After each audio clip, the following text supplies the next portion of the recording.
Long before the pyramids kissed the sky, before Babylon's towers reached upward, there were whispers of a man, part king, part myth, known as Nimrod.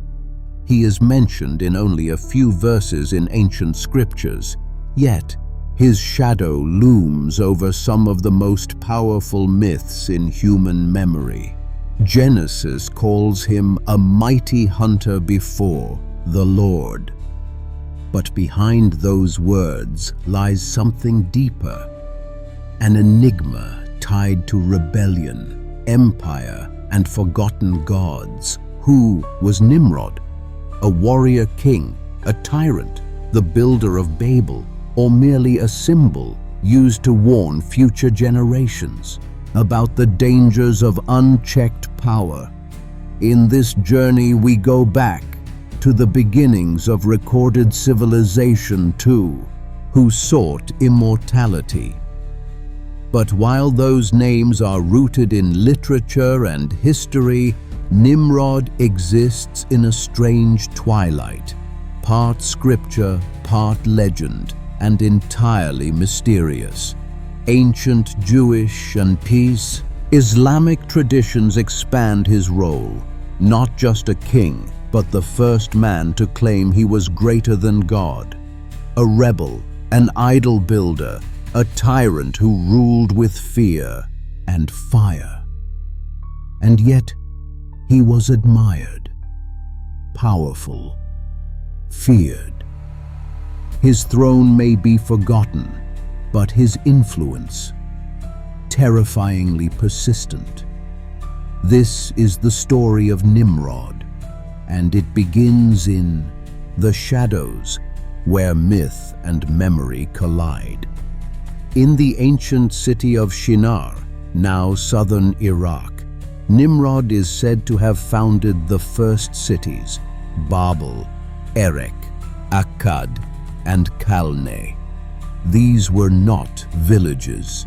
These were statements, monumental cities carved out of dust and ambition. In a world of scattered tribes and nomadic clans, Nimrod envisioned something greater, an empire. He was no ordinary ruler. Legends say he wore a lion's skin and rode with hunters, conquering lands with fire and fear. But his power didn't just come from the sword. It came from symbols, massive ziggurats, statues, gods he claimed as his allies. He didn't unite cities, he absorbed them. Babel wasn't just a name. It was a challenge, a monument to his defiance.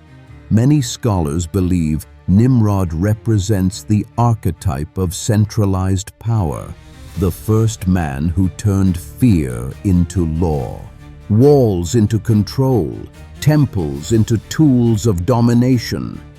He didn't just build cities, he engineered obedience, and his greatest ambition, a tower, a gate to heaven, a monument so tall that even the gods would take notice. But pride has a price, and Nimrod was about to learn that. The Tower of Babel wasn't just a structure, it was a message, a monument to rebellion, a stairway to the heavens, built brick by men who no longer feared the divine. At its center stood Nimrod, not as a servant of the gods, but as their rival. Clay tablets and ancient stories suggest a growing arrogance in the heart of Mesopotamia. The people spoke one language, they moved as one. They believed no power could stop them. The tower rose. Some say it reached the clouds, others say it was never finished. But what's clear is this: it challenged the heavens. Then came the fracture. The myth says that God struck the builders, shattered their tongues, and scattered their unity. The tower crumbled. The people fled. Language, once a tool of conquest, became the wall that divided them. Was it divine punishment, or the natural collapse of a regime too ambitious, too proud? No one knows what truly happened, but something broke. Not just stone, but order. And Nimrod, he disappeared from scripture, but his legend didn't die. It just moved into shadow, across centuries and civilizations. Nimrod's name changed, but his image endured. In Jewish tradition, he became the symbol of human arrogance, the man who built cities, defied God, and hunted men like animals. A tyrant clothed in power, intoxicated by control. But in Islamic tradition, he was more than a builder. He was a challenger. The Quran does not mention him by Islamic historians tell of a king who ruled with fire and demanded to be worshipped. He was the one who stood against Prophet Abraham. When Abraham preached monotheism, Nimrod ordered him burned alive. But the fire, legend says, turned cool, and Abraham walked free.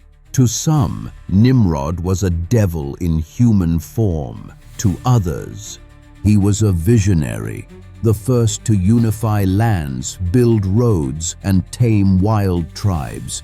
He brought order, even if through fear. So who was he really? Was he the world's first dictator? Or the first man to dream of global rule? Myth says he tried to become God. History suggests he tried to become King of Kings. After the tower crumbled and Abraham walked free, Nimrod vanished. There are no records of his death, no tomb, no ruins carved with his name. The man who once claimed heaven left no bones behind. Some say he was swallowed by the earth. Others believe he wandered east into Persia, India, even China, seeding myths wherever he passed. What we do have is echoes.